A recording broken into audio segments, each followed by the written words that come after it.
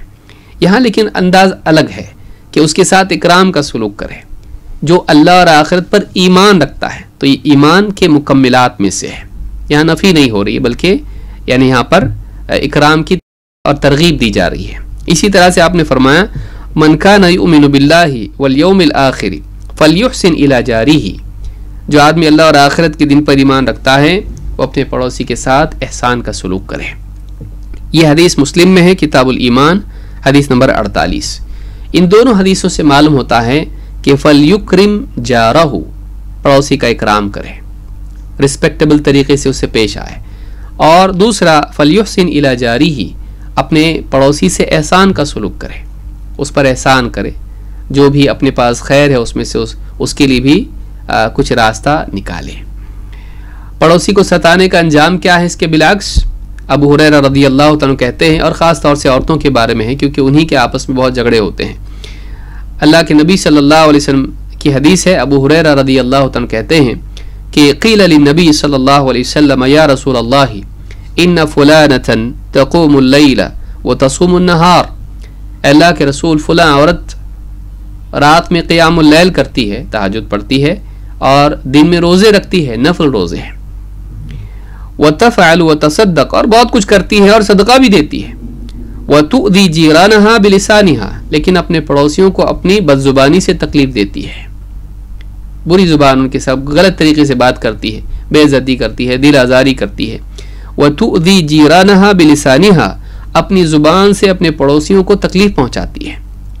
فقال رسول اللہ صلی اللہ علیہ وسلم لا خیر فیہا ہی من اہل النار، آپ نے کہا اس عورت میں کوئی خیر نہیں ہے، اس عورت میں کوئی بھلائی نہیں ہے، وہ جہنمی عورت ہے۔ آپ دیکھیے، نماز پڑھتی ہے، روزہ رکھتی ہے، فرض نہیں نوافل کا اہتمام کرتی ہے، قیام اللیل اور صیام النہار، اور اسی طرح سے صدقات، کیا بچا آپ دیکھیے، لیکن اس کے باوجود ایک کام ایسا کرتی ہے، پڑوسیوں کو تکلیف دیتی ہے، کائے سے مار پیٹ بھی نہیں کرتی ہے، زبان سے تکلیف دیتی ہے۔ آپ نے کیا کہا؟ لا خیر فیہا، اس میں کوئی بھلائی نہیں ہے، تیری عبادات تیرے اعمال انفرادی ہیں، لیکن لوگوں کے ساتھ تیرا سلوک غلط ہے۔ اللہ کے معاملے میں تو ٹھیک ہے، نوافل تک کا اہتمام کر رہی ہے، لیکن لوگوں کے معاملے میں فرائض کو ترک کیے ہوئے ہیں، اور ان کے ساتھ احسان نہ کرنا ایک بات ہے، لیکن ان کو تکلیف دینا، انسان تکلیف کو روک کے رکھ سکتا ہے، لیکن تکلیف دیتی ہے تو تیرا قصد بھی ہے، برا چاہتی ہے لوگوں کا۔ تو کہا وَتُؤْذِي جِيرَانَهَا بِلِسَانِهَا، تو کہا کہ ہیا لا خیر فیہا ہی من اہل النار، اس میں کوئی بھلائی نہیں ہے، وہ جہنمی عورت ہے۔ امام احمد اور امام ابن حبان اور حاکم نے اس کو روایت کیا، اسی طرح سے امام البخاری نے الادب المفرد میں اس کو ذکر کیا ہے حدیث نمبر 119 پر، اور الصحیحہ میں شیخ الالبانی نے 190 پہ اس کو ذکر کیا ہے۔ اس سے معلوم ہوتا ہے کہ انسان بعض اوقات عبادات میں اچھا ہوتا ہے، لیکن پڑوسیوں سے سلوک میں بلکہ لوگوں سے سلوک میں اچھا نہیں ہوتا ہے۔ ایسا آدمی اس کی وجہ سے جہنم میں جا سکتا ہے۔ عبادات اپنی جگہ پر ہے، لیکن سلوک بھی اپنی جگہ پر ہے، کسی کو تکلیف نہیں دینا چاہیے۔ اگر پڑوسی کافر ہو تو بعض ملکوں میں لوگ ایسے ملکوں میں رہتے ہیں، مغربی ملکوں میں، ہمارے ملکوں میں پڑوسی کبھی غیر مسلم ہوتا ہے، اس کے ساتھ کیسا رہا جائے؟ کیا اس کے بارے میں بھی یہ حدیث ہے؟ اس کے ساتھ بھی وہی پسند کرے جو اپنے لیے پسند کرتا ہے، یا کیا ہے اس کا معاملہ؟ مجاہد رحمہ اللہ فرماتے ہیں ان عبد اللہ ابن عمرو رضی اللہ عنہما ذبحت له شاة فی اہلہ، عبداللہ ابن عمر رضی اللہ تعالیٰ عنہ کے گھر میں ایک بکری ذبح ہوئی۔ فلما جاء قال اہدیتم لجارنا الیہودی، اہدیتم لجارنا الیہودی، جب گھر میں آئے تو کہا میرے پڑوسی جو یہودی پڑوسی اس کو دیا کہ نہیں دیا؟ میرا یہودی پڑوسی جو اس کو تم نے بھیجا کہ نہیں بھیجا؟ اس میں جو ذبح کیا وہ گوشت بھیجا کہ نہیں بھیجا اس کو؟ سمعت رسول اللہ صلی اللہ علیہ وسلم یقول ما زال جبریل یوصینی بالجار حتی ظننت انہ سیورثہ، کہا کہ میں نے اللہ کے رسول صلی اللہ علیہ وسلم کو یہ فرماتے سنا کہ جبریل مجھے بار بار پڑوسی کے ساتھ اچھے سلوک کی تاکید کرتے رہے، وصیت کرتے رہے، یہاں تک کہ اتنی مرتبہ وصیت کی کہ میں گمان کرنے لگا کہ کہیں میرا وارث تو نہیں بنا دیں گے اس کو۔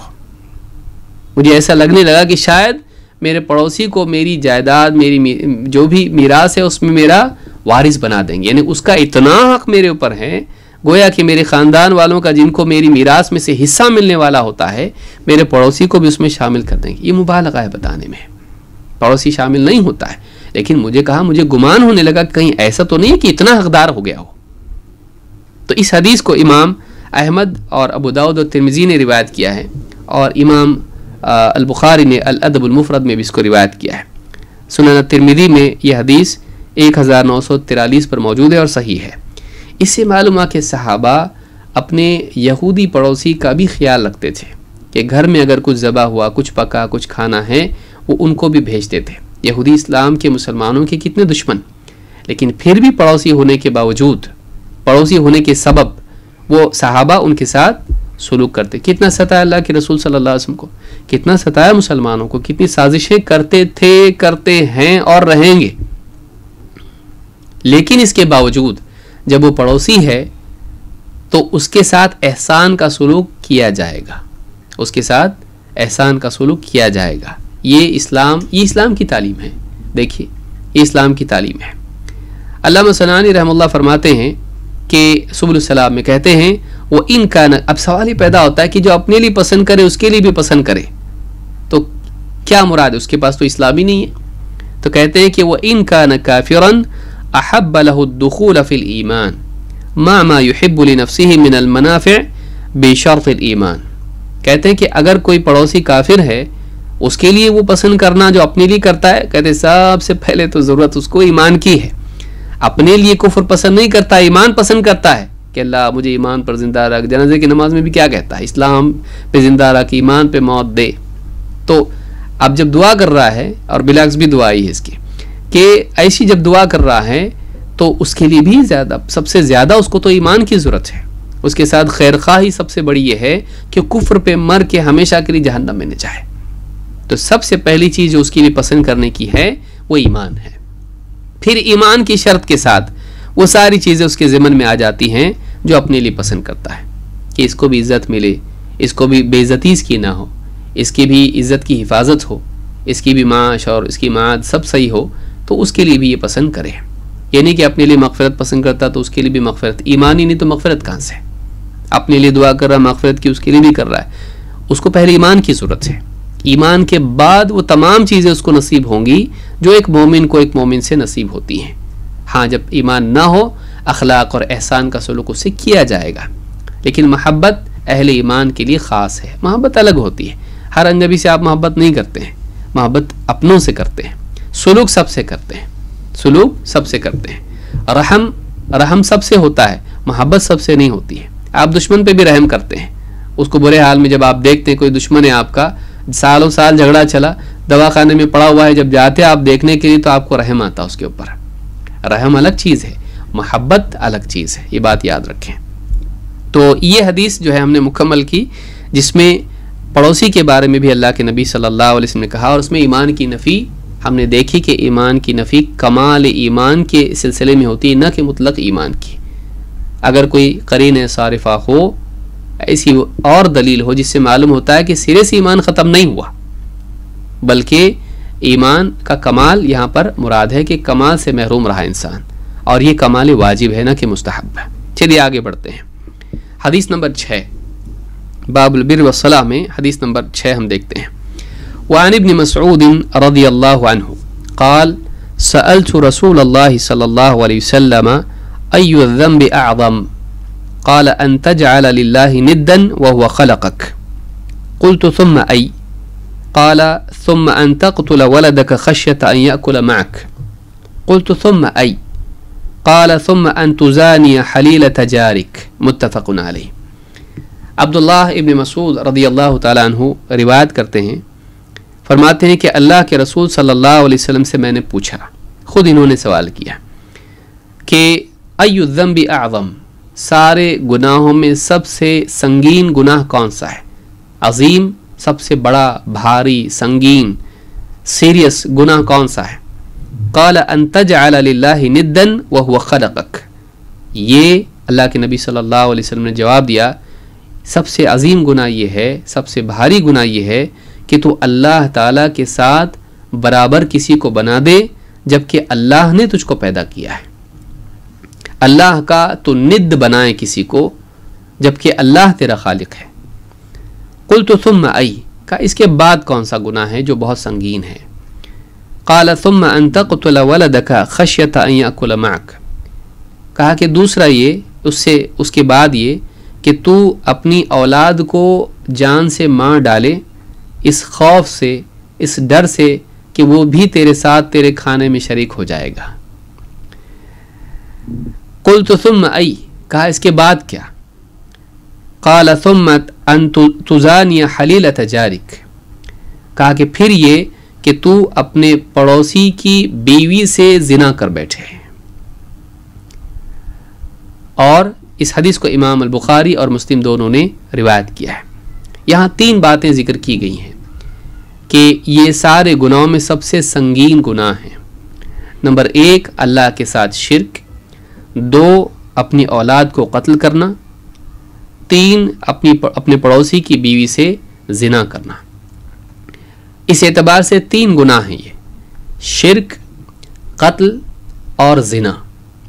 قرآن کریم میں بھی اللہ رب العالمین نے اس کو ذکر کیا ہے اسی ترتیب سے، اور اسی حدیث کے بعد وہ آیت نازل ہوئی بعض مفسرین یا اہل علم کے قول کے مطابق. اب ایک اور روایت میں عبداللہ بن مسعود رضی اللہ عنہ کہتے ہیں قال رجل یا رسول اللہ ای الذنب اکبر عند اللہ، ایک آدمی نے اللہ کے رسول صلی اللہ علیہ وسلم سے پوچھا اے اللہ کے رسول سب سے بڑا گناہ، یہاں اعظم تھا یہاں اکبر ہے، ایک ہی قریب معنی ایک ہی ہیں کہ سب سے بڑا گناہ اللہ کے نزدیک کیا ہے؟ قال ان تدعو للہ ندا وهو خلقک، یہ کہ تو اللہ تعالیٰ کے لیے کسی کو شریک اور ند قرار دے جبکہ اللہ نے تجھ کو پیدا کیا ہے. قال ثم ای، کہ اس کے بعد کیا؟ قال ثم ان تقتل ولدک خشیۃ ان یطعم معک، تو اپنی اولاد کو اس خوف سے قتل کر ڈالے کہ وہ تیرے ساتھ کھائے گی، تیرے کھانے میں شریک ہوگی. قال ثم ای، کہا اس کے بعد کیا؟ قال ثم ان تزانی بحلیلۃ جارک، کہا کہ تو اپنے پڑوسی کی بیوی کے ساتھ زناکاری کا ارتکاب کرے. فانزل اللہ عز وجل تصدیقها، پس اللہ تعالیٰ نے بھی اللہ کے نبی صلی اللہ علیہ وسلم کی اس بات کی تصدیق میں آسمان سے قرآن کریم کی آیات نازل کر دی. کہتے ہیں والذین لا يدعون مع اللہ الہا آخر ولا يقتلون النفس التي حرم اللہ الا بالحق ولا يزنون فعل ذلك يلقى اثاما، سورہ الفرقان کی آیت نمبر 68. کہ اللہ کے نیک بندے کون ہیں، عباد الرحمن کون ہیں؟ وہ بندے جو اللہ کے ساتھ کسی اور کو بطور معبود نہیں پکارتے، اللہ کے ساتھ کسی اور کو معبود بناتے ہوئے نہیں پکارتے. ولا يقتلون النفس التي حرم اللہ الا بالحق، اور ناحق کسی جان کو جس کو اللہ نے جس کا قتل کرنا حرام قرار دیا ہے اسے قتل نہیں کرتے ہیں، ناحق کسی کو قتل نہیں کرتے ہیں. اللہ کے اذن کے بغیر، اللہ کی شریعت میں احکام کے بغیر کسی کو قتل نہیں کرتے ہیں. ولا یزنون، اور نہ زنا کرتے ہیں. ومن یفعل ذلک یلقى اثاما، اور جو بھی ایسا کرے یعنی ان اعمال کا ارتکاب کرے، ایک کا یا ان سب کا، یلقى اثاما، وہ اثاما میں جا پڑے گا. اثام کیا ہے؟ مجاہد رحمہ اللہ فرماتے ہیں صحیح سند کے ساتھ، کہتے ہیں یلقى اثاما قال وادیا فی جہنم، جہنم میں ایک وادی ہے، وہ اس وادی میں جا پہنچے گا، ایک سخت گناہ وہاں پر اس کو ہوگا. اور بعض علماء نے کہا اس سے کہ یہ سخت عذاب اور سخت پکڑ اس کی ہوگی، اثامہ سے مراد یہ ہے. دونوں کے معنی میں کوئی تعارض نہیں ہے، عذاب اور وادی کوئی تعارض نہیں ہے، اس وادی میں اس کو عذاب ہو سکتا ہے. یہاں پر آپ دیکھیں گے کہ ابن مسعود کہہ رہے ہیں فلاں شخص نے ایسا کہا، انہوں نے نام نہیں بتایا، کسی اور کا ذکر یہاں پر ہے، اس میں کوئی تعارض نہیں ہے. ممکن ہے انہوں نے بھی پوچھا ہو اور کسی اور آدمی نے بھی. بعض اوقات ایک عالم سے کئی لوگ ایک ہی سوال پوچھتے ہیں، جب معلوم پڑتا ہے کہ میں نے ایسا پوچھا تو ایسا جواب دیا، وہ خود بھی آ کے وہی پوچھتا ہے تاکہ مزید اور تحقیق ہو اور خود سے معلوم ہو، اس براہ راست وہ سن لیں. تو جب کئی لوگوں نے پوچھا ہوگا تو اللہ نے آیتیں ہی نازل کر دی اس پر. یہ بھی معنی اس کے ہو سکتے ہیں، یا یہ بھی مراد ہو سکتی ہے کہ ابن مسعود نے اپنی وجہ کا ایک شخص نے پوچھا، کہیں مناسب نہیں سمجھا کہ اپنا ذکر کرے تو انہوں نے کہا کہ ایک شخص نے پوچھا. تو دونوں ممکن ہے، کوئی اس میں مسئلہ نہیں ہے اور ایسا ہوتا بھی ہے. تو یہاں پر آپ دیکھیں گے کہ اللہ رب العالمین نے بھی اسی ترتیب سے بلا تقیید یہ باتیں ذکر کی ہیں، شرک، قتل اور زنا۔ حدیث میں تفصیل ہے اور اس کی قید ہے کہ شرک اللہ کے ساتھ، یہ تو ٹھیک ہے اللہ ہی کے ساتھ ہوتا ہے شرک۔ نمبر 2 پر قتل جو ہے قرآن میں عام ہے، لیکن حدیث میں کیا ہے؟ اولاد کا ذکر ہے اس میں، اور اس قید کے ساتھ ہے، تفصیل کے ساتھ ہے کہ اس ڈر سے کہ وہ تیرے ساتھ کھانے میں شریک ہوگا، حدیث میں زائد اس میں قید ہے۔ پھر اسی طرح سے تیسری چیز زنا ہے، قرآن میں مطلق ہے لیکن حدیث میں کیا ہے؟ خصوصی ایک مثال دے کر کہا کہ خاص طور سے پڑوسی کی بیوی کے ساتھ زنا کرے۔ تو یہ جو چیزیں 3 چیزیں ہیں قرآن میں بھی آئی ہیں اور حدیث میں بھی تینوں گناہ آئے ہیں۔ صحیح بخاری کتاب الدیات حدیث نمبر 6861 اور صحیح مسلم میں کتاب الایمان حدیث نمبر 86 پر یہ موجود ہے۔ ایک بہت ہی نفیس اور عمدہ بات ابن قیم رحمۃ اللہ علیہ نے کہی ہے کہ یہ 3 ہی گناہ کیوں؟ اور بھی تو گناہ کتنے سارے ہیں۔ یہاں پر نبی صلی اللہ علیہ وسلم نے 3 گناہ ذکر کیا، پھر اللہ نے بھی تصدیق میں انہی 3 گناہوں کا ذکر یہاں پر کیا ہے۔ کیا خاص بات ہے ان 3 گناہوں میں؟ یہی 3 گناہ کیوں؟ ابن قیم رحمۃ اللہ علیہ اپنی کتاب الفوائد میں ذکر کرتے ہیں، کہتے ہیں صفحہ نمبر 81 پر ہی ہے، کہتے ہیں اصول المعاصی کلها کبارها وصغارها ثلاثہ، سارے گناہ جتنے بھی گناہ ہیں ان کی جڑ، ان کی بنیاد، ان کی اصل، ان کے سارے گناہوں کو اگر ایک ساتھ جمع کیا جائے تو 3 کیٹیگری میں وہ تقسیم ہوتے ہیں۔ ان کے 3 اصول ہیں، 3 بنیادیں ہیں جن کی بنیاد پر آدمی گناہ کرتا ہے۔ نمبر 1 کہتے ہیں تعلق القلب بغیر اللہ وطاعت القوة الغضبیہ والقوة الشہوانیہ۔ کہتے ہیں سارے گناہوں کے اصول 3 ہیں، سارے جیسے جڑ سے پورا پیڑ نکلتا ہے کسی سے بیج سے، اسی طرح سے 3 چیزیں سارے گناہ ان میں سے نکلتے ہیں، سارے گناہ انہی پر جا کے ختم ہوتے ہیں۔ اصل ان کی یہ ہے۔ نمبر 1 اپنے قلب کو اللہ کے ماں سوا سے متعلق کرنا، اپنے دل کو اللہ کے علاوہ کسی اور سے جوڑ دینا، امید کے اعتبار سے، توکل کے اعتبار سے، محبت کے اعتبار سے، تو اللہ کے سوا اپنے دل کو کسی اور سے متعلق کرنا 1۔ نمبر 2 وطاعت القوة الغضبیہ، کہ انسان کے اندر جو غصے کی صلاحیت ہے یا صفت ہے، انسان یا غصے کی جو قوت انسان کے اندر ہے، آدمی اس کا فرما بردار بن جائے، یعنی غصے کا تابع ہو جائے۔ بہت سارے گناہ جو اسی کے ضمن میں آتے ہیں کہ غصے کے تابع انسان ہو جائے، غصے کا اپنے غصے کا فرما بردار ہو جائے، غصے میں آگے قتل کر ڈالا ہے، تو غصہ ہے۔ نمبر 3 والقوة شہوانیہ، والقوة شہوانیہ، کہ انسان کے اندر شہوت ہے، وہ چاہتا ہے، کسی چیز کی طلب اس میں ہوتی ہے، تو انسان اپنی شہوت کا فرما بردار ہو جائے۔ کچھ چیزیں انسان نہیں چاہتا، بہت سختی سے نہیں چاہتا تو غصہ اس کو آتا ہے، بالکل نہیں چاہیے غصہ، اور پھر اس غصے کے نتیجے میں آدمی اس سے بچنے کے لیے، اس کو دور کرنے کے لیے آدمی کچھ نہ کچھ کرتا ہے، مار پیٹ، قتل یا جو بھی سازش کرنا ہے اس کو۔ اور کچھ چیزیں اس کو چاہیے، کسی چیز کی طلب ہوتی ہے، شہوت اس کو ہوتی ہے، پیسہ چاہیے یا فلاں چیز چاہیے، یا اپنی شہوت کو پورا کرنا اس کو ہوتا ہے، عزت چاہیے وغیرہ وغیرہ، بہت ساری چیزیں اس کو کچھ چاہیے ہوتا ہے، تو اس کی طلب میں انسان اس کی شہوت میں اس کا فرما بردار ہو جائے اپنی شہوت کا۔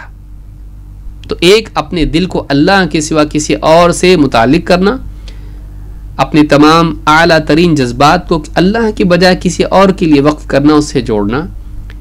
نمبر 2 اپنے غصے کا غلام بننا۔ نمبر 3 اپنی شہوت کا غلام بننا۔ سارے جو گناہ ہیں ان 3 پر جمع ہوتے ہیں، نہیں چاہیے، اور دل کے جذبات کو کسی اور کے لیے جوڑنا اور وقف کرنا، سارے گناہ اس میں جمع ہو جاتے ہیں۔ کہتے ہیں، اب تفصیل بیان کرتے ہیں، کہتے ہیں وَهِيَ الشِّرْكُ وَالظُّلْمُ وَالْفَوَاحِشُ۔ ان گناہوں کو نام دیا جائے اگر کیٹیگریز کو، تو پہلی کیٹیگری شرک ہے، دوسری ظلم ہے، اور تیسری فواحش ہیں۔ سارے گناہ ان میں آتے ہیں، یا تو شرکیہ ہوں گے، یا تو ظلم والے ہوں گے، یا تو فواحش والے ہوں گے، بے حیائی والے۔ کہتے فغایۃ التعلق بغیر اللہ شرک وان يدعى معه الہ آخر، کہ آدمی کے قلب کا کسی سے متعلق ہونا اس کی بدترین صورت یہ ہے، آخری حد یہ ہے کہ ایک انسان اللہ کے ساتھ شرک کرنے والا بن جائے، ویسا تعلق کسی اور سے رکھے جیسے اللہ سے رکھنا چاہیے. تو وہ کیا ہے؟ قلب کو ویسا متعلق کر دے کسی سے جیسے اللہ سے ہونا چاہیے، محبت کے اعتبار سے، خوف کے اعتبار سے. کہتے ہیں یہ شرک ہے. اور وَأَن يُدْعَ مَعَهُ إِلَٰهٌ آخر، کہ اللہ کے ساتھ کسی اور کو بطور معبود پکارنے لگ جائے، جیسا کہ حدیث میں بھی آیا ہے. نمبر 2، وَغَایَةُ طَاعَةِ الْقُوَّةِ الْغَضَبِيَّةِ الْقَتْلِ، کہتے ہیں قوت غضبیہ انسان کی، غصے کی جو قوت انسان کی ہے آخری حد ہے، نہیں چاہیے اس کو مٹا ہی دے. آدمی جو نہیں چاہتا ہے کہ نہیں چاہیے مجھ کو، تو اس کا وجود ہی ختم کر دے، آدمی مار ڈالے اس کو. کسی کی پٹائی کر دیا، کسی کو ڈانٹا، کسی کو کچھ کر دیا، روک دیا، نہیں چاہیے مجھ کو، نہیں چاہیے، اس کو مٹا ہی دیا، مار ڈالا اس کو. تو کہتے ہیں کہ اس کی آخری حد غصے کی ہے کہ انسان کسی کا قتل کرتے ہیں. اور کہتے ہیں وقایت القوت شہوانیت الزنا، اور انسان کی جو شہوت اس میں ہوتی ہے اس کی آخری حد یہ ہے کہ آدمی زنا کر بیٹھے. کان سے برائی سنا، گندی بات سنا، آنکھ سے گندی بات دیکھا، زبان سے گندی بات بولا، سب سے پہلے دل میں گندی بات سوچا، ہوتے ہوتے گندگی اتنی بڑھ گئی کہ گندگی میں کیچڑ میں واقع ہو گیا، زنا کر بیٹھا. آخری حد اس کی یہ ہے کہ فعلاً عملاً آدمی زنا کا ارتکاب کر لے. تو یہ 3 چیزیں جو ہیں سارے گناہوں کی اصل اور جڑ ہے. کہتے ہیں وَلِهَذَا جَمَعَ اللَّهُ سُبْحَانَهُ بَيْنَ الثَّلَاثَةِ فِي قَوْلِهِ وَالَّذِينَ لَا يَدْعُونَ مَعَ اللَّهِ إِلَٰهًا آخَرَ وَلَا يَقْتُلُونَ النَّفْسَ الَّتِي حَرَّمَ اللَّهُ إِلَّا بِالْحَقِّ وَلَا يَزْنُونَ. کہتے ہیں اسی لیے اللہ تعالیٰ نے ان 3 اصولوں کو، ان 3 گناہوں کی جڑوں کو اس ایک آیت میں سمیٹ لیا ہے، جس میں اللہ تعالیٰ نے یہ بات کہی کہ نیک بندے اللہ کے سوا کسی اور کو بطور معبود نہیں پکارتے، اور وہ کسی جان کو ناحق قتل نہیں کرتے جس کا قتل کرنا اللہ نے حرام کیا ہے، اور وہ زنا کا ارتکاب بھی نہیں کرتے. کتاب الفوائد میں ابن قیم نے صفحہ نمبر 81 پر بات کر، بہت نفیس کتاب ہے کتاب الفوائد، بہت سارے علمی نکات اس میں ملتے ہیں آپ کو. بہرحال حدیث کے ایک ایک جملے پر اب ان 3 چیزوں پر ہم تفصیل سے سمجھنے کی کوشش کرتے ہیں. نمبر 1 کیا ہے؟ آپ نے فرمایا پہلا گناہ سب سے عظیم اور بھیانک، ان تجعل للہ ندا وہو خلقک، کہ تو اللہ کے ساتھ کسی کو ند بنا لے جبکہ اللہ نے تجھ کو پیدا کیا ہے. ند کس کو کہتے ہیں؟ شیخ صالح الفوزان حفظہ اللہ کہتے ہیں الند هو الشریک الشبیہ. ند اس کو کہتے ہیں جس میں 2 چیزیں ہوں، 2 طور پر وہ ند بنتا ہے. 2 باتیں جمع کرنے سے کوئی اللہ کا ند بن جاتا ہے. ایک، اللہ کے ساتھ اس کی ربوبیت، اس کی الوہیت یا اس کے اسماء و صفات میں شریک اس کو کیا جائے. دوسرے، اس کو اللہ کا شبیہ مانا جائے. شریک بھی اور شبیہ بھی، اللہ کی طرح بھی اس کو مانا جائے، اللہ کے مثل، اللہ کا نظیر، اللہ کا مثیل اس کو مانا جائے، اور اللہ کے حقوق میں اور اللہ تعالیٰ کے ساتھ اس کو شریک بھی کیا جائے. تو شریک اور شبیہ یہ 2 چیزیں جب جمع ہو جائیں، ضروری نہیں کہ شریک شبیہ بھی مانا جائے، تھوڑا سا بھی شریک کر سکتا ہے، 1% شریک کر دیا برابر نہیں مانا. لیکن ند میں کیا ہوتا ہے؟ دونوں طرح سے ہوتا ہے. شبیہ بھی مانا کسی ایک چیز میں بھی ہو سکتا ہے، شبیہ مانا اور اس کو یعنی اللہ کے ساتھ شریک بھی کیا. تو تسہیل الالمام میں یہ بات شیخ صالح الفوزان نے کہی ہے، جو بلوغ المرام ہی کی شرح ہے. شیخ ابن عثیمین رحمہ اللہ فرماتے ہیں یہاں جو کہا گیا کہ وَهُوَ خَلَقَكَ، تو اللہ کے شریک، اللہ کا ند کسی کو بنائے جبکہ اللہ نے تجھ کو پیدا کیا ہے، یہ زائد لفظ کیوں ہے؟ کیوں کہا گیا؟ ابن عثیمین رحمہ اللہ فرماتے ہیں الذین یعبدون اللات والعزى ومنات من هذا النوع، جو لوگ لات، عزا اور منات کی عبادت کرتے ہیں وہ اسی قسم میں شامل ہوتے ہیں کہ وہ اللہ کے شریک دوسروں کو بناتے ہیں، ند کسی کو بناتے ہیں جبکہ خالق اللہ ہے. کہتے ہیں لِأَنَّهُمْ جَعَلُوا لِلَّهِ نِدًّا، اس لیے کہ انہوں نے اللہ کے سوا کسی اور کو اللہ کا ند بنا لیا، برابر بنا لیا. الَّذِينَ يَقُولُونَ إِنَّ أَوْلِيَاءَهُمْ يُدَبِّرُونَ الْكَوْنَ مِنْ هَذَا النَّوْعِ، اسی طرح سے وہ لوگ بھی جو یہ مانتے ہیں کہ اولیاء کائنات کے نظام کو چلاتے ہیں، کائنات کے نظام کی تدبیر کرتے ہیں، وہ بھی اس میں شامل ہیں. کہتے ہیں الاولون اشرکوا بالالوہیہ وہؤلاء اشرکوا بالربوبیہ. کہتے ہیں پہلے وہ لوگ ہیں جو لات و عزیٰ کی عبادت کرتے ہیں، انہوں نے اللہ کی عبادت میں شریک کیا، اور اولیاء کو کائنات کا نظام چلانے والے، اولاد دینے والے، شفا دینے والے، کاموں کے بنانے والے، برسات برسانے والے، اور نہ جانے کیا کیا کرنے والے، یہ جو مانتے ہیں یہ اولیاء کو اللہ کی ربوبیت میں، اللہ کے رب ہونے میں شریک کرتے ہیں. تو یہ دونوں بھی چیزیں کیا ہیں؟ ند بنانا ہے، شرک کرنا ہے. فتح ذی الجلال والاکرام میں جلد نمبر 6 صفحہ نمبر 288 پر شیخ ابن عثیمین نے یہ بات کہی ہے. قرآن کریم میں بھی اللہ تعالیٰ نے تخلیق کو ذکر کر کے لوگوں کو ند سے منع کیا ہے. حدیث میں کیا ہے؟ ان تجعل للہ ندا وہو خلقک. تو اللہ کے ساتھ کسی اور کو اللہ کا برابر کر دے جبکہ اللہ تیرا خالق ہے. تو معلوم ہے کہ جب تو مانتا ہے کہ اللہ تیرا خالق ہے تو نے کسی اور کو ند بنانا نہیں چاہیے، کیونکہ تیرے وجود کا مالک اللہ ہے، تیرا خالق اللہ ہے جس نے تجھ کو وجود دیا ہے. تو ہوتا ہی نہیں اگر وہ پیدا نہیں کرتا، پھر اور کسی کو تو اللہ کے برابر کیسے بناتا جبکہ وہ تخلیق میں اللہ کے ساتھ شریک نہیں تھا. جب وہ خالق ہونے کے اعتبار سے اللہ کا شریک نہیں تو مالک ہونے کے اعتبار سے کیسا تیرے شریک ہو رہا ہے اللہ کا؟ جو خالق ہے وہی مالک ہے، وہی رازق ہے، وہی معبود برحق ہے. تو یہاں پر قرآن کریم میں بھی اللہ نے یہ بات کہی ہے. اللہ نے فرمایا یا ایھا الناس اعبدوا ربکم الذی خلقکم والذین من قبلکم لعلکم تتقون. اے لوگو عبادت کرو اپنے رب کی. معلوم ہے کہ معبود بننے کا حقدار وہی ہے جو رب ہے، جو رب نہیں معبود بننے کا حقدار بھی نہیں.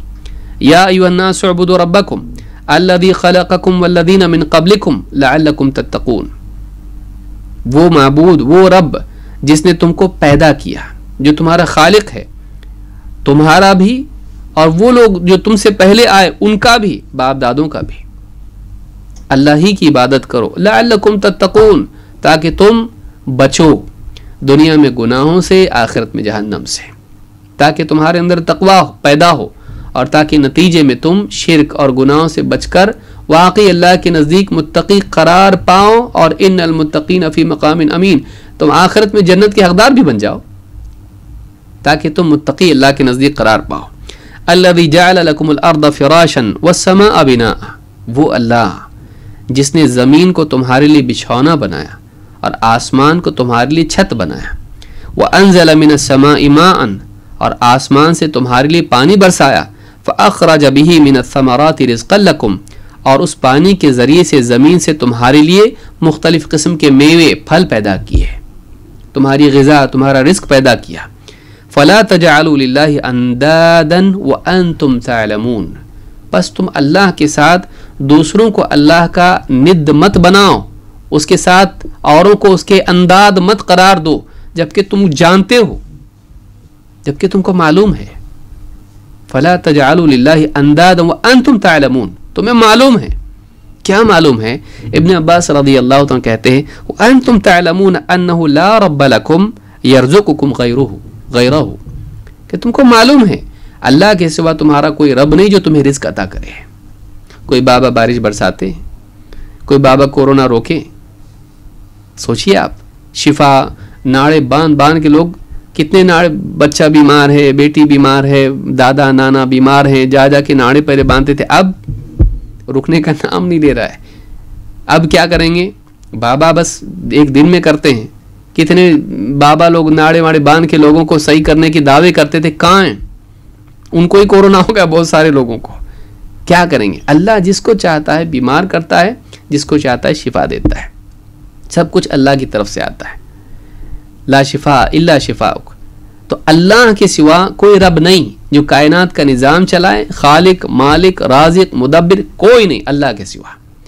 جب تم جانتے اور مشرکین یہ مانتے تھے کہ خالق اللہ ہے، اللہ کے سوا کوئی نہیں. کہا جب خالق اللہ ہے، سب کو اللہ نے وجود دیا ہے، اللہ کے سوا کوئی اور خالق نہیں ہے، تو پھر اللہ کے سوا اور تمہارا مالک اور معبود اور رازق کیسے ہو گیا؟ اللہ کے سوا کوئی اور معبود نہیں ہونا چاہیے. تو یہاں پر ابن جریر الطبری نے ابن عباس کا قول ذکر کیا ہے کہ تم کو معلوم ہے سے مراد کیا ہے؟ تم کو معلوم ہے کہ اللہ کے سوا تمہارا کوئی رب نہیں جو تمہیں رزق دے. خالق اور رازق اللہ ہے. تمہارے وجود، تم کو وجود دینے والا اور تمہارے وجود کی بقا کے لیے رزق کا انتظام کرنے والا، تمہارے وجود کی ابتدا اور اس کی بقا و ارتقاء اللہ کے سوا کسی اور کے ہاتھ میں نہیں. پھر اور کسی اور کے آگے تمہارا جھکنا، اس کو پکارنا، اس کے آگے سر رکھنا، زمین پر ٹکانا کیا معنی رکھتا ہے؟ اسی کو معبود بناؤ جو تمہارا خالق و رازق و مالک ہے. تو یہ بات قرآن میں بھی اللہ نے بتائی کہ اللہ نے خالق ہونے کو ذکر کیا اور پھر اس کے بعد ند بنانے سے منع کیا. شیخ عبداللہ الفوزان کہتے ہیں والحدیث دلیل علی ان الشرک من العالم بحقیقت التوحید اقبح من غیرہ. حدیث میں کیا بیان کیا جا رہا ہے؟ تو اللہ کے ساتھ کسی اور کو شریک کرے، اس کا برابر بنا دے، جبکہ خالق اللہ ہے. یعنی تو جانتا ہے اللہ خالق ہے، یہ جاننے کے بعد تیرا شرک کرنا اور بھی برا ہے. جو اللہ کو جانتا ہی نہیں، اللہ کو خالق مانتا ہی نہیں، وہ شرک کرے، یہ بھی برا ہے.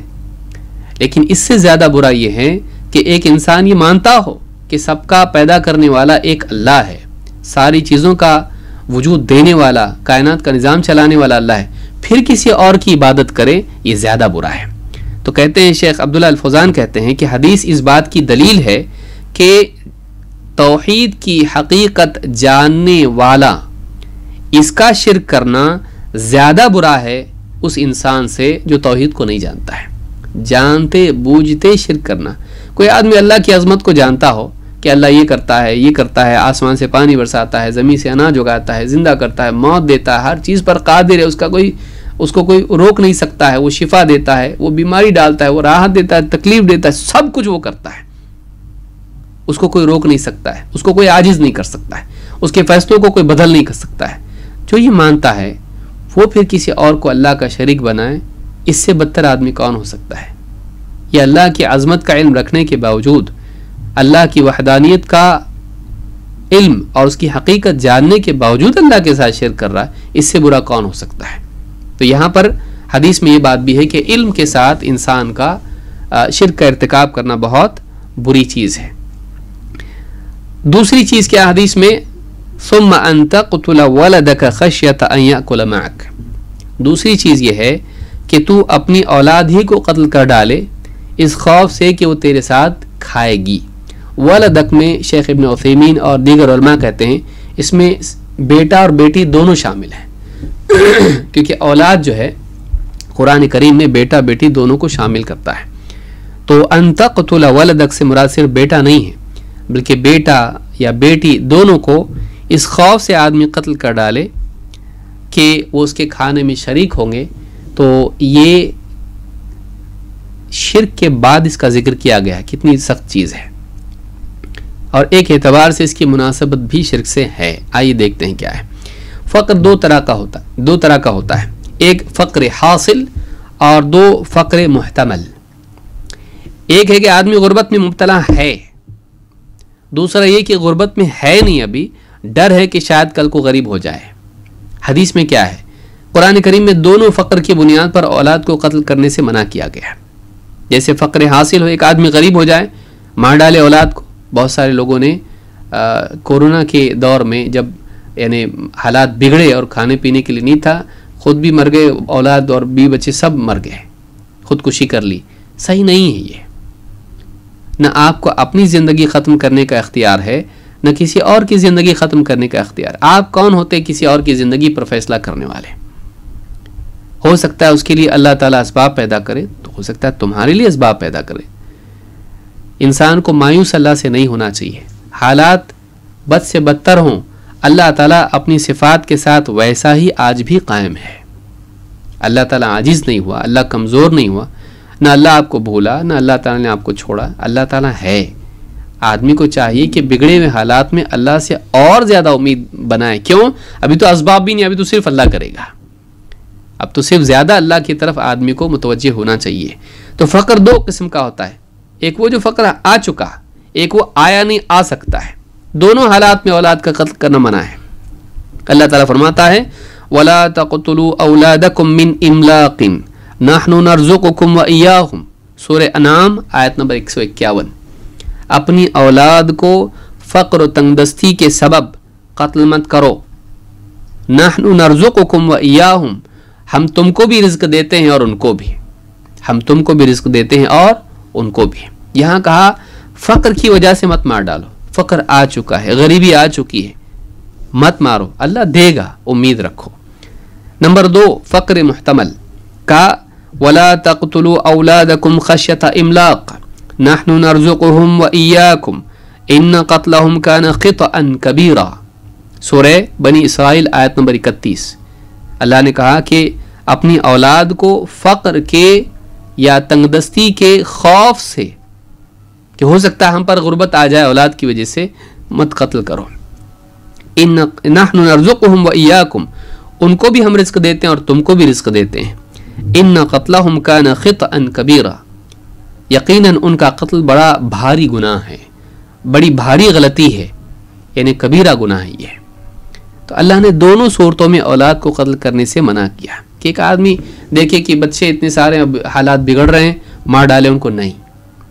دوسری صورت یہ ہے کہ پیٹ میں ہی مار ڈالے، پیٹ میں ہی مار ڈالے کہ اولاد ہوگی، بیٹی ہوگی، خرچہ بہت ہوگا، پڑھاؤ لکھاؤ اس کو اور اس کا نکاح کر کے دو، دہیج بھی دو اس کو، اچھا سماج نہیں ہے، لہٰذا کام کرو ڈاکٹر صاحب ابارشن کر دو. تو ہو سکتا ہے کل کو تکلیف ہو سکتا ہے کل کو برے حالات مجھ پر آئیں، تنگ دستی آئیں، اس لیے آج ہی اولاد کو قتل کر ڈالے. یہ مستقبل کے خوف سے حال میں اولاد کو قتل کرنا، یہ بھی اللہ تعالیٰ نے کہا کہ یہ بہت بھاری گناہ ہے، یہ بہت بڑا گناہ ہے. تو یہ اللہ سے مایوسی ہے، جیسا کہ ہم آگے دیکھیں گے انشاءاللہ. وقت ہو گیا ہمارا نماز کا، یہاں ہو گیا ہے، تو تھوڑی دیر میں انشاءاللہ نماز سے فارغ ہو کر پھر بقیہ باتیں انشاءاللہ ہم مکمل کریں گے. اقول هذا واستغفر الله لي ولكم. وعلیکم السلام ورحمۃ اللہ وبرکاتہ. الحمد للہ رب العالمین والصلاة والسلام علی سید الانبیاء والمرسلین نبینا محمد وعلی آلہ وصحبہ اجمعین، اما بعد. پچھلی مجلس میں اللہ کے رسول صلی اللہ علیہ وسلم کی حدیث جس میں گناہوں کی 3 قسمیں، شرک اور اولاد کا قتل اور اسی طرح سے پڑوسی کی بیوی سے زناکاری، ان 3 چیزوں کا ذکر ہے. اس حدیث کی شرح اور اس حدیث کے مفہوم و معنی کو ہم سمجھنے کی کوشش کر رہے تھے. پہلی چیز ہم نے دیکھی کہ سارے گناہوں میں سب سے بڑا گناہ اگر کوئی ہے تو وہ یہ کہ ایک انسان اللہ تعالیٰ کی عبادت میں یا اس کی ربوبیت و اسماء و صفات میں کسی کو شریک کرے، اللہ کے برابر کسی کو بنا دے، جانتے بوجھتے کہ اللہ تعالیٰ ہی سب کا خالق ہے، تمام چیزوں کا خالق ہے. یہ بدترین گناہ ہے، سب سے بھیانک اور سنگین گناہ ہے. اس کے بعد کیا ہے؟ اس کے بعد دوسری چیز جو اللہ کے نبی صلی اللہ علیہ وسلم نے ذکر کی وہ یہ کہ ان تقتل ولدک خشیۃ ان یأکل معک، کہ تو اپنی اولاد کو اس خوف سے کہ وہ تیرے ساتھ کھانے میں شریک ہوگی قتل کر دے. شیخ صالح الفوزان اس سلسلے میں کہتے ہیں وَقَتْلُ الْقَرِيبِ أَعْظَمُ أَنْوَاعِ الْقَتْلِ، اپنے قریبی رشتہ دار کا قتل کرنا وہ قتل کی بدترین یا سنگین ترین شکلوں میں سے ایک شکل ہے. کہتے ہیں کہ فَإِذَا قَتَلَ قَرِيبَهُ فَهَذَا فِيهِ جَرِيمَتَانِ، ایک انسان اگر اپنے کسی قریبی رشتہ دار کو قتل کرتا ہے تو اس میں 2 جرم جمع ہو جاتے ہیں، 2 گناہ، 2 جرم جمع ہو جاتے ہیں. الجریمۃ الاولی قتل النفس بغیر حق، پہلا جریمہ، پہلا جرم تو یہ ہے کہ وہ ناحق اس نے قتل کیا. قتل خود اپنی ذات میں ایک جرم ہے، تو پہلا گناہ تو یہ، پہلا جرم تو یہ کہ اس نے ناحق کسی کو قتل کیا. والجریمۃ الثانیہ قطیعۃ الرحم والاساءۃ الی القریب، اور دوسرا جرم یہ ہے کہ اس نے رشتے ناطے جوڑنے اور رشتہ دار سے احسان کرنے کی بجائے اس کو رشتے کو توڑا اور اس کے ساتھ بدسلوکی بلکہ اس کو قتل کیا. والاساءۃ الی القریب، اور اس نے قریب رشتہ دار کے ساتھ برا معاملہ کیا، یعنی رشتہ توڑا اور بدسلوکی کی. تو یہ 2 چیزیں اس میں جمع ہو جاتی ہیں. کہتے لا سیما ان صاحبہ سوء اعتقاد، مزید اس میں یہ خصوصی طور پر یہ کہ جبکہ اس کے ساتھ میں بدگمانی اور برا اعتقاد بھی شریک ہو جائے. اس قتل کی بنیاد برے اعتقاد پر ہو، بدعقیدگی کے ساتھ میں یا بدگمانی کے ساتھ میں ایک انسان قتل کرے، اور وہ کیا ہے؟ کہتے خشیت ان یطعم معک سوء اعتقاد باللہ عز وجل، اس ڈر سے اپنی اولاد کو قتل کرنا کہ اس کے ساتھ کھانے میں شریک ہو جائے گی، یہ اللہ کے ساتھ بدگمانی ہے. یعنی اللہ تعالیٰ میرا رزق تو دے رہا ہے، اس کا نہیں دے گا، اللہ تعالیٰ سے بدگمانی ہے کہ اللہ میرا رزق دینے پر قادر ہے، لیکن اللہ کے ہاں تنگی ہو جائے گی اس کو دینے میں، اور اس کو رزق نہیں ملے گا، مجھ کو مل رہا ہے. یعنی میرے رزق میں ہی اللہ نے اس کو حصے دار بنا دیا، اس کا رزق یہ اپنے ساتھ لے کر نہیں آیا. تو اس قتل میں 3 چیزیں ہوئیں.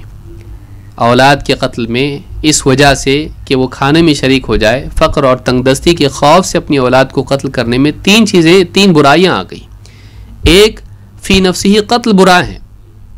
نمبر 2، قریبی رشتہ دار جس کے اس پر حقوق تھے، خاص طور سے اولاد، اور اولاد بھی ایسی حالت میں کہ وہ کمزور ہے، اپنا دفاع بھی نہیں کر سکتی.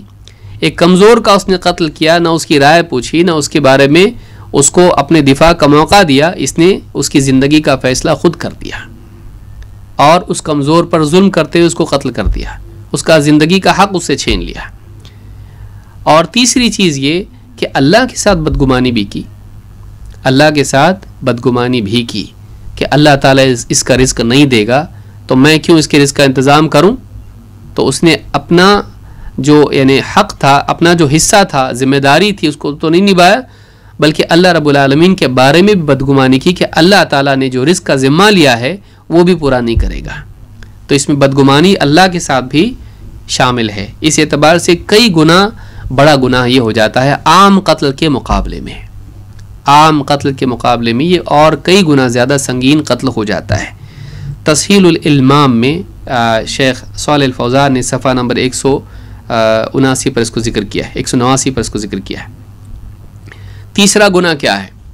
ثم ان تزانی حلیلۃ جارک. صحابی نے پوچھا اس کے بعد کون سا گناہ ہے جو سنگین ترین گناہ ہے، کبائر میں سے، بڑے گناہوں میں سے؟ کہا کہ ثم ان تزانی حلیلۃ جارک، پھر یہ گناہ کہ تو اپنے پڑوسی کی بیوی کے ساتھ میں بدکاری کرے، زنا کاری کرے. تو یہ تیسرا گناہ ہے جو بڑا سنگین ہے. امام النووی رحمۃ اللہ علیہ فرماتی ہیں حلیلۃ جارک کا کیا مطلب ہے؟ حلیلہ کس اعتبار سے؟ کہتے ہیں حلیلۃ جارک وہی زوجتہ، اپنے پڑوسی کی حلیلہ کے ساتھ میں، کہتے اس سے مراد اس کی بیوی ہے. کہتے سمیت بذالک لکونہا تحل لہ وقیل لکونہا تحل معہ. حل یحل یا حل یحل دونوں اعتبار سے لفظ آتا ہے. کہتے حلیلہ دونوں اعتبار سے بھی ہو سکتا ہے. ایک اس اعتبار سے کہ وہ اس کے پڑوسی کے لیے اس کی بیوی حلال تھی، اس اعتبار سے حلیلہ اس کو کہا گیا. اس کی بیوی ہے، اس کے ساتھ وہ جنسی تعلقات وغیرہ قائم کر سکتا تھا، تو اس اعتبار سے اس کے لیے وہ حلیلہ ہے، اس کے لیے حلال تھی. یا حل یحل کے معنی میں ہے، یحل کا مطلب ہوتا ہے اس کے ساتھ میں وہ قرار پکڑے، کسی جگہ رہے، سکونت اختیار کرے، پڑاؤ ڈالے، منزل کہیں اختیار کرے، اس کے ساتھ میں رہے. تو اس رہائش کے اعتبار سے بھی اس کو حلیلہ کہا جاتا کہ شوہر کے ساتھ رہتی تھی وہ، کہ اس کے ساتھ اس کی یعنی سکونت تھی، اس کے ساتھ رہائش اس کی تھی. تو چونکہ بیوی شوہر کے ساتھ ہی رہتی ہے، بلکہ یعنی قربت کے اعتبار سے یعنی بستر کے اعتبار سے بھی قربت ہوتی ہے، تو اس معنی میں بھی علماء نے اس کو ذکر کیا ہے کہ ایک ساتھ دونوں کا قرب اتنا زیادہ تھا کہ ایک ساتھ رہتے تھے. تو حلیلۃ جارک کے یہ معنی علماء نے ذکر کیے. تو بیوی، پڑوسی کی بیوی کے ساتھ بدکاری کرنا زنا کی بدترین قسم ہے. کیوں یہ اتنا زیادہ برا ہے، کیوں اتنا زیادہ سنگین ہے؟ شیخ عبداللہ الفوزان کہتے ہیں فیہ قبح الزنا وشناعتہ، کہتے ہیں اس حدیث میں زنا کی یعنی قباحت اور اس کی شناعت ہے. زنا کتنا برا گناہ ہے، کتنا گھٹیا عمل ہے، اس حدیث میں یہ بتایا گیا ہے. کہتے ہیں وَيَعْظُمُ إِثْمُهُ إِذَا كَانَتِ الْمَزْنِيُّ بِهَا امرأة الجار. کہتے ہیں زنا کی برائی اور اس کا گناہ اور بھی زیادہ بڑھ جاتا ہے جب جس سے زنا کیا جا رہا ہے وہ پڑوسی کی بیوی ہو. کسی اجنبیہ سے زنا کرے، برا ہے، گناہ ہے، سخت گناہ ہے، لیکن اس سے زیادہ بڑا گناہ یہ ہے کہ زنا جس سے کیا جا رہا ہے وہ پڑوسی کی بیوی ہے. کیوں؟ لِأَنَّهُ زِنَا وَلِأَنَّهُ خِيَانَةٌ لِلْجَارِ. کہتے ہیں ایک تو اس لیے برا ہے کہ وہ زنا ہے، زنا گناہ ہے، برا ہے، لیکن مزید اس لیے برا ہے کہ وہ اپنے پڑوسی کے ساتھ میں خیانت ہے. اپنے پڑوسی کے ساتھ میں کیا ہے؟ اس کی امانت میں خیانت ہے.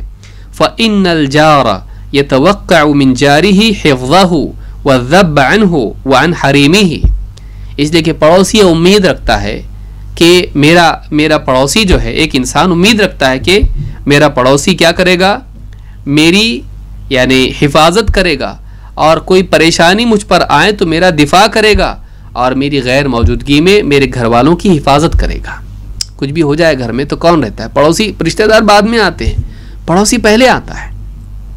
گھر میں کوئی حادثہ ہو جائے، کسی کی موت ہو گئی، کہ ایکسیڈنٹ کچھ ہو گیا گھر کے اندر، کچھ کسی کو مطلب شوق لگ گیا، کسی کو کچھ گیس کا مسئلہ ہو گیا، سلنڈر وغیرہ کا، کچھ بھی ہو گیا، بڑے چھوٹے کسی کے بھی لیے مسئلہ گھر میں پیدا ہوا، شور شرابہ گھر میں ہوگا، کون پہلے دوڑ کے آتا ہے؟ رشتہ دار کو فون کرنا پڑتا ہے، پہلے پڑوسی آتے ہیں. ایک انسان اس بات کی امید رکھتا ہے کہ اگر وہ جاب پہ گیا ہے، سفر میں گیا ہے، تو اس کے پڑوسی اس کے گھر والوں کے لیے محافظ بن جائیں گے، اس کے لیے بدل بنیں گے. ان سے وہ حسن ظن رکھتا ہے، اس کے تعلقات ہوتے، بھائی میں جا رہا ہوں ذرا دیکھو، دھیان دو گھر پہ. ان سے امید رکھتا ہے کہ وہ میری امانت کی حفاظت کریں گے، اور وہ ان کے لیے دیکھ بھال کریں گے. کوئی پریشانی آتی تو یہ پہلے بڑھ کے اس کو دور کریں گے. جس کو سونپا گیا ہے وہی خیانت کرے، کتنا مسئلہ برا ہے. کہ جس سے امید تھی کہ یہ حفاظت کرے گا دشمنوں سے، وہی دشمن بن گیا. اس سے بدتر اور کیا ہو سکتا ہے انسان کے لیے؟ کہا کہ فَإِنَّ الْجَارَ يَتَوَقَّعُ مِنْ جَارِهِ حِفْظَهُ وَالذَّبَّ عَنْهُ وَعَنْ حَرِيمِهِ فَإِذَا قَابَلَ هَذَا بِالزِّنَا بِزَوْجَتِهِ كَانَ مِنْ أَقْبَحِ الْقَبَائِحِ وَأَعْظَمِ صُوَرِ الْخِيَانَةِ. کہا کہ جب اس حسن ظن کے جواب میں وہ اس کے ساتھ خیانت کر بیٹھے، وہ تو اچھی امید لگائے ہوئے مجھ سے، وہ تو میرے بارے میں یہ سوچتا ہے کہ میں نہیں رہا، کچھ مسئلہ رہا تو یہ حفاظت کرے گا میری بیوی کی، میرے بچوں کی.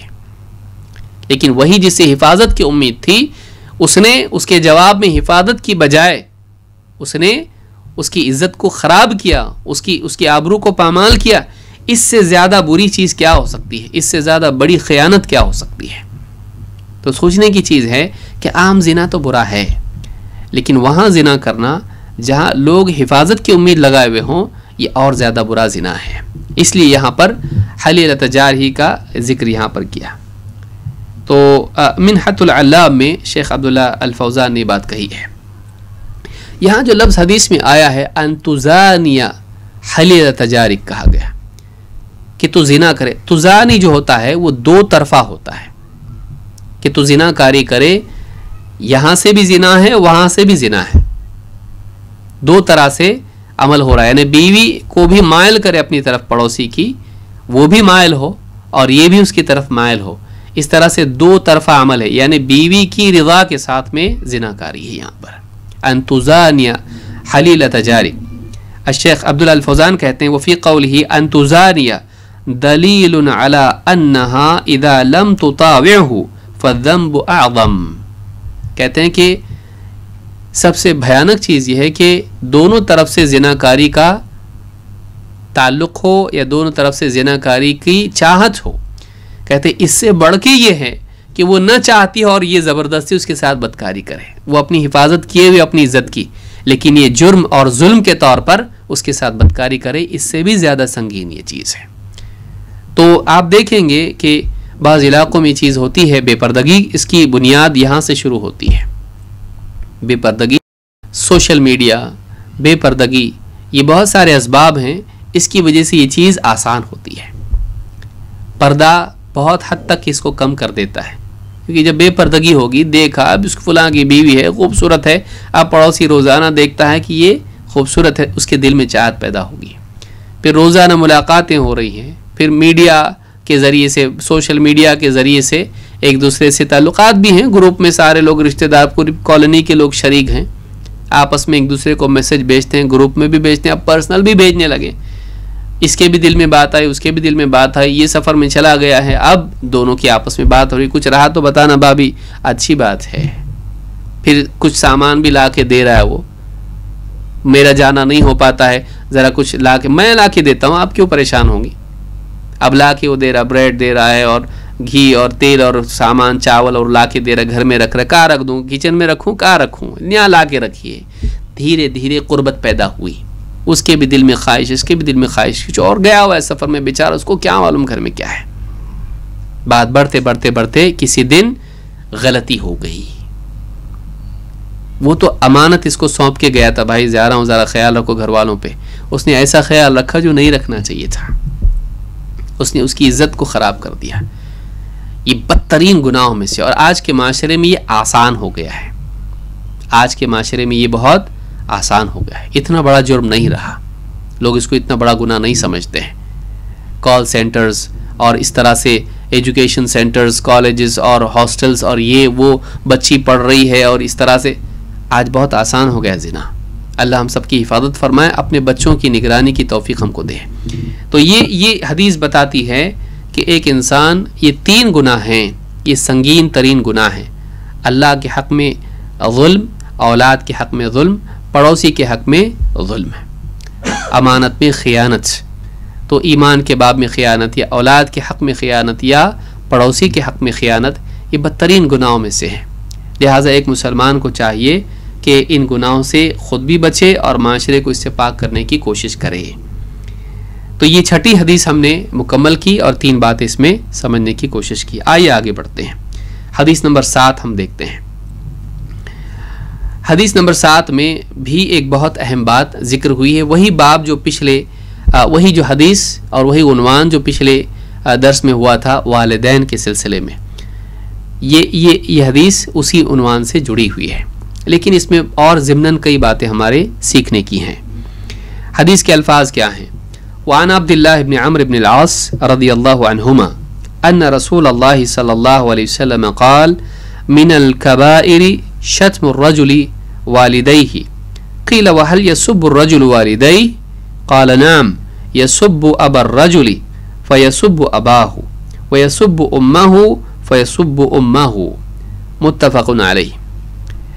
عبداللہ ابن عمرو ابن عاص رضی اللہ تعالیٰ عنہما روایت کرتے ہیں کہ اللہ کے رسول صلی اللہ علیہ وسلم نے فرمایا من الکبائر شتم الرجل والدیہ، کبیرہ گناہوں میں سے کبیرہ گناہ یہ بھی ہے کہ آدمی اپنے ماں باپ کو برا کہے، گالی دے، ان کے ساتھ بری زبان اختیار کرے.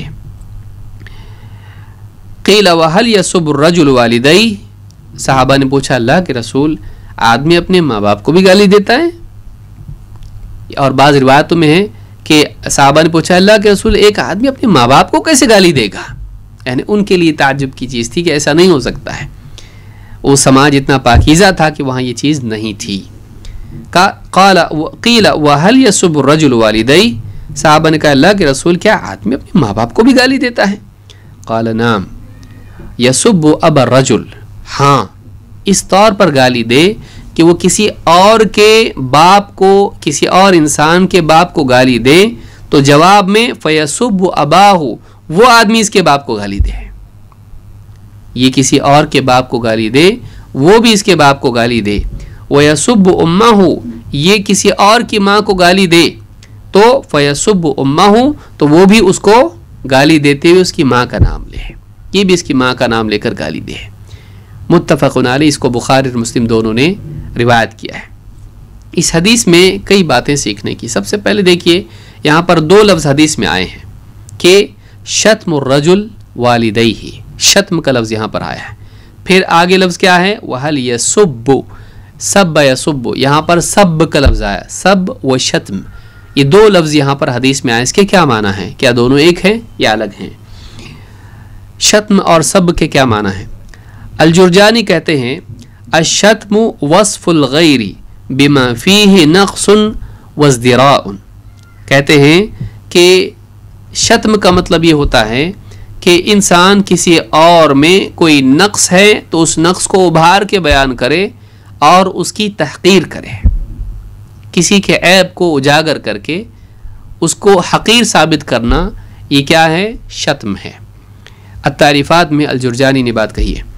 امام النووی کہتے ہیں کہ السب فی اللغت الشتم، امام نووی کہتے ہیں کہ سب لغت میں شتم ہی کو کہتے ہیں. وَالتَّكَلُّمُ فِي عِرْضِ الْإِنسَانِ بِمَا يَعِيبُهُ، اور کسی انسان کی عزت کے بارے میں ایسی بات کرنا جس سے اس میں عیب پیدا ہو جائے، جس میں اس کو عیب دکھایا جائے، کسی کے عیب کو اجاگر کیا جائے. کبھی ہو سکتا ہے، کبھی نہیں بھی ہو سکتا ہے. تو کسی کو عیب دار ثابت کیا جائے، ایسی بات کسی کی عزت کے بارے میں کی جائے تو اس کو کیا کہتے ہیں؟ السب. تو قریباً دونوں کے ایک ہی معنی ہے، لیکن بعض علماء جیسے ابو ہلال العسکری کہتے ہیں اپنی کتاب الفروق اللغویہ میں، کہتے ہیں کہ والسب هو الاطناب فی الشتم والاطالۃ فیہ. کہتے سب یہ ہے کہ کسی کے شتم میں کیا کیا جائے؟ توسع اور اطالت کی جائے، یعنی زیادہ بولتا ہی چلا جائے آدمی کسی کی بے عزتی میں، اس کو سب کہتے ہیں. شتم تھوڑا بول کے چپ ہو گیا تو بھی شتم ہو گیا، ایک ہی بات بول دی تب بھی وہ شتم ہو گیا. لیکن سب کب ہوتا ہے؟ وہ سباب کب ہوتا ہے؟ وہ جب ایک انسان زیادہ بولتا چلا جائے کسی کی عزت خراب کرنے میں، اس کو کہتے ہیں السب. اس اعتبار سے سب شتم سے بڑھ کے ہوتا ہے، جس میں اطالت ہوتی ہے، توسع اس میں ہوتا ہے، اطناب اس میں ہوتا ہے، حد سے پار کرنا اس میں ہوتا ہے. تو یہ دونوں معنی علماء نے ذکر کیے ہیں. ماں باپ کو سب و شتم کی حرمت اس حدیث سے معلوم ہوتی ہے، کیونکہ اس کو نہ صرف گناہ قرار دیا گیا بلکہ اس کو کبیرہ گناہوں میں شمار کیا گیا، جس سے معلوم ہوتا ہے کہ گناہوں میں بعض چھوٹے ہوتے ہیں تو بعض بڑے بھی ہوتے ہیں، اور بڑے گناہوں میں بھی، اور ان میں بڑے سب سے بڑے ہوتے ہیں، جیسے ہم نے دیکھا کہ شرک ہے، پھر قتل ہے، پھر زنا ہے. اس اعتبار سے کبیرہ گناہوں میں بھی مراتب ہوتے ہیں. شیخ عبداللہ البسام کہتے ہیں توضیح الاحکام میں، فقد قال تعالی فلا تقل لهما اف ولا تنهرهما. اللہ تعالیٰ نے حکم دے دیا ہے. کیا حکم دیا ہے؟ اللہ نے فرمایا ہے کہ ماں باپ کے ساتھ ان سے اف تک مت کہنا اور ان کو جھڑکنا مت. کہتے اذ علمنا ان شتمهما من اعظم المنکرات. بس ہم کو معلوم ہو گیا کہ ماں باپ کو گالی دینا یہ منکرات میں سے بدترین منکرات میں سے ہے، سنگین اور بھاری اور بڑے منکرات میں سے ہے. یہ اللہ نے تو کہا کہ ان کو اف تک مت بولنا. اف سے بڑھ کے کہ گالی دے آدمی. اف سے منع کیا گیا کا مطلب یہ نہیں کہ صرف اف مت بولو باقی سب کچھ بول سکتے. چھوٹے سے چھوٹا کلمہ اف مت بولو، اب اس سے بڑے اپنے آپ منع ہو گئے. جب چھوٹی چیز سے منع کر دیا جائے تو بڑی چیزیں اپنے آپ منع ہو جاتی ہیں. تو اف تک مت کہو ان کو. تو گالی دینا تو بہت بری بات ہے. تو کہا کہ اللہ تعالیٰ نے اس کو منع کر دیا ہے. اور اسی طرح سے شیخ عبداللہ الفوزان کہتے ہیں منحۃ العلام میں، الحدیث دلیل علی عظم حق الابوین. یہ حدیث دلیل ہے ماں باپ کے حق کی عظمت کی. یہ حدیث اس بات کی دلیل ہے کہ ماں باپ کا تم پر عظیم حق ہے، چھوٹا موٹا نہیں، بہت بڑا حق ہے. وَأَنَّ التَّسَبُّبَ إِلَىٰ أَذِيَّتِهِمَا وَشَتْمِهِمَا مِنْ كَبَائِرِ الذُّنُوبِ. کہتے اور اس بات کی بھی دلیل ہے کہ ان کی تکلیف اور ان کی بے عزتی کا سبب بننا یہ کبیرہ گناہ ہے. ماں باپ کی تکلیف اور ان کی بے عزتی کہ ان کو گالی پڑے، اس کا ذریعہ بننا بھی کبیرہ گناہ ہے.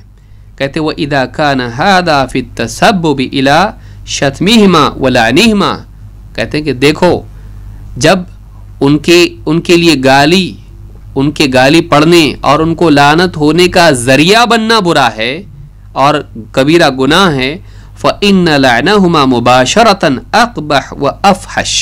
کہتے خود ان کو گالی دینا اور خود ان پر لعنت کرنا کتنا برا اور کتنا فحش ہوگا. حدیث میں کیا بتایا گیا کہ کسی اور کے ماں باپ کو یہ گالی دے رہا ہے تو وہ بھی اس کے ماں باپ کو گالی دے رہا ہے. تو اس کے ماں باپ کو اس نے خود نے گالی نہیں دی، کسی اور نے گالی دی، لیکن ذریعہ یہ بنا نا. تو پہل نہیں کرتا تو وہ بھی گالی نہیں دیتا. تو جب تو ذریعہ بنا ہے ان کا، یہ کبیرہ گناہ ہے. تو براہ راست یعنی بالکل ڈائریکٹلی تو ماں باپ کو گالی دے اور ان پر لعنت کرے، یہ کتنا برا ہوگا.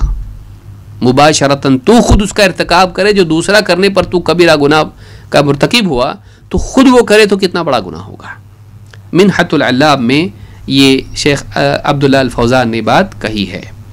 اس سے ایک اور اصول معلوم ہوتا ہے. یہاں تو یہ بات سمجھ میں آ گئی کہ ماں باپ کو گالی دینا، ان پر لعنت کرنا، یہ کبیرہ گناہوں میں سے ہے، اور اس کا ذریعہ بننا بھی کبیرہ گناہ ہے. اس سے بڑا یہ ہے کہ خود وہ کام کرے.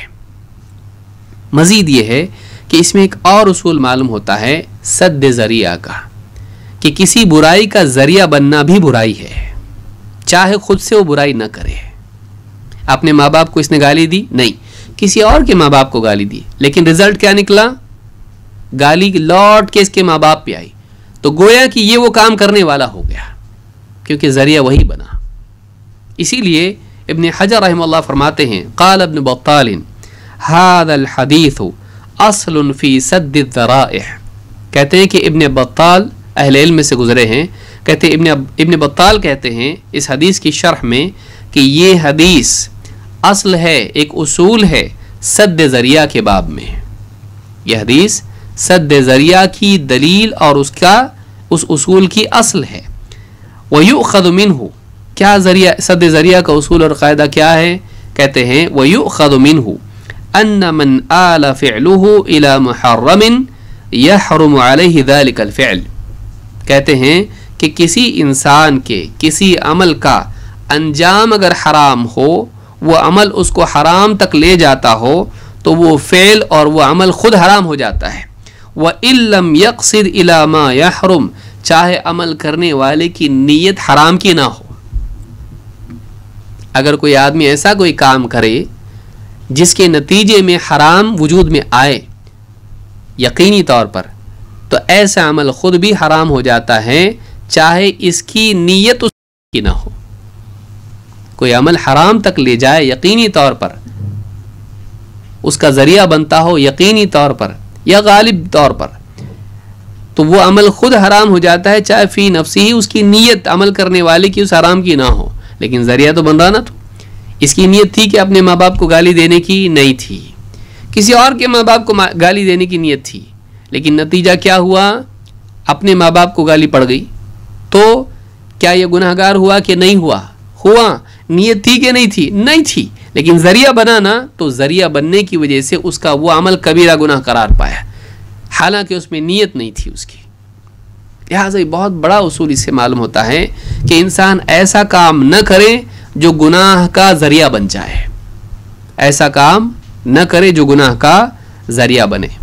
اللہ تعالیٰ نے قرآن کریم میں بھی اسی قاعدے کو جو ماں باپ کے سلسلے میں حدیث میں آیا ہے، اسی قاعدے کو اللہ کے باب میں ذکر کیا ہے. کیا فرمایا اللہ تعالیٰ نے؟ اللہ نے فرمایا وَلَا تَسُبُّ الَّذِينَ يَدْعُونَ مِن دُونِ اللَّهِ فَيَسُبُّ اللَّهَ عَدْوًا بِغَيْرِ عِلْمٍ. وَلَا تَسُبُّ الَّذِينَ يَدْعُونَ مِن دُونِ اللَّهِ، اللہ کے سوا لوگ جن بتوں کو، جن معبودوں کو پکارتے ہیں، انہیں گالی مت دو. کہیں ایسا نہ ہو کہ نتیجے میں وہ لوگ دشمنی میں، ضد میں آ کر اللہ کو بھی جہالت میں گالی دینے لگے ہیں. اللہ کے سوا جو لوگ دوسروں کو پکارتے ہیں، دعائیں ان سے کرتے ہیں، انہیں بطور معبود پکارتے ہیں، ان کو برا مت کہو. برا اس اعتبار سے کہ ان کی بالکل تحقیر ہو اور اس طرح سے ان کو ذلیل کرنے جیسے الفاظ میں ان کو برا مت کہو، گالی مت دو ان کو، جیسا کہ ہم سب کی اور شتم کی تعریف دیکھ چکے ہیں. ان کے سامنے ان کو برا مت کہو. کیوں؟ غصے میں آ کے، ضد میں آ کے، جہالت میں آ کے وہ کیا کریں گے کہ ہم تو ان کو مانتے، ان کو تم برا بول رہے نا، ٹھیک ہے ہم اللہ کو برا بولیں گے. تم اللہ کو مانتے نا، ہم اللہ کو گالی دیں گے، نعوذ باللہ. تو اللہ کو گالی کا ذریعہ کون بنا؟ تو نے کیا کیا؟ بتوں کو ایسی طور پر برا کہا کہ سامنے والے نے اللہ کو برا بولنا شروع کر دیا. اگر اس طرح کا امکان ہو کہ نتیجے میں غالب گمان ہو کہ اگر ہم نے اس کے بتوں کو، اس کے معبود کو برا کہا تو وہ اللہ کو بھی برا کہے گا، اس کا امکان اگر ہے تو اس کو برا بولنا بھی ممنوع ہو جاتا ہے. تو یہاں پر اس کے ضمن میں اہل علم کیا کہتے ہیں؟ شیخ صالح الفوزان نے تفصیل سے اس کو سمجھایا. کہتے ہیں سب الاصنام ھذا واجب، سب الاصنام ھذا واجب لانه من انکار المنکر. بھائی بتوں کو ہم کیا کریں گے؟ تعریف کریں گے ماشاءاللہ کتنا اچھا بت ہے، لوگ اس کی عبادت کرتے ہیں؟ نہیں، بتوں کو برا کہنا، ان کو سب کرنا، ان کے عیوب کو اجاگر کرنا، ان کی تحقیر کرنا واجب ہے. ہم بتوں کا اکرام نہیں کرتے ہیں، ہم بتوں کی تعریف اور اس کی توصیف اور اس کی جو ہے تکریم نہیں کرتے ہیں. ہم نہیں مانتے اللہ کے سوا کوئی معبود ہے, کسی کا استحقاق نہیں اللہ کے سوا عبادت کا. ہم تو برائی کہتے ہیں, لیکن اور کہتے ہیں کہ یہ انکار منکر میں سے ہے. برا کو برا نہیں بولیں گے تو کیا کہیں گے؟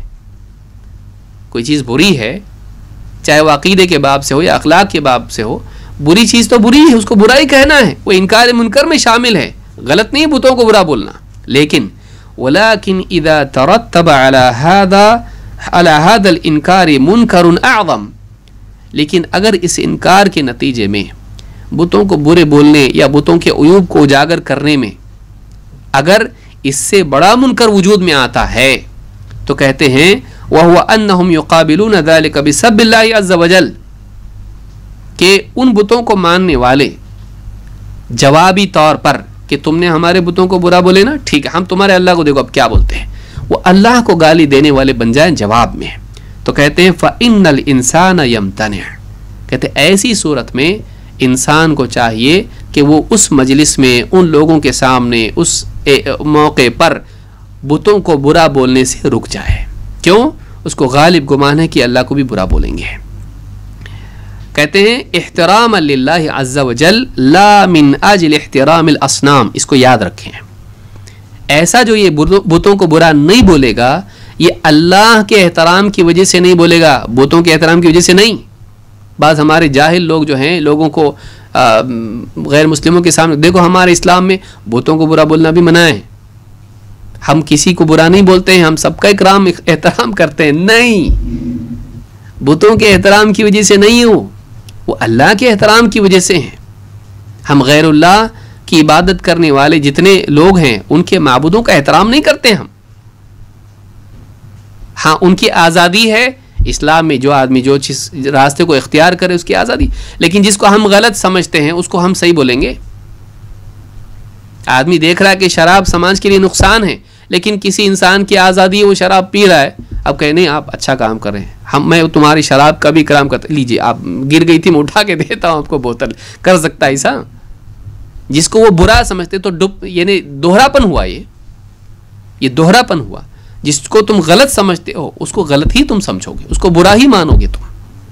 یہ اور بات ہے کہ سماج میں لوگوں کو آزادی, بہت سارے ملکوں میں جو چاہے کریں, اسلام میں بھی لا اکراہ فی الدین, زبردستی کسی کو مسلمان نہیں بنایا جائے گا, اس کو آزادی, وہ چاہے تو اسلام قبول کرے یا نہ کرے, مسلمان بنے یا کافر باقی رہے, مشرک باقی رہے, اس کا اختیار ہے, وہ اپنی جگہ ہے.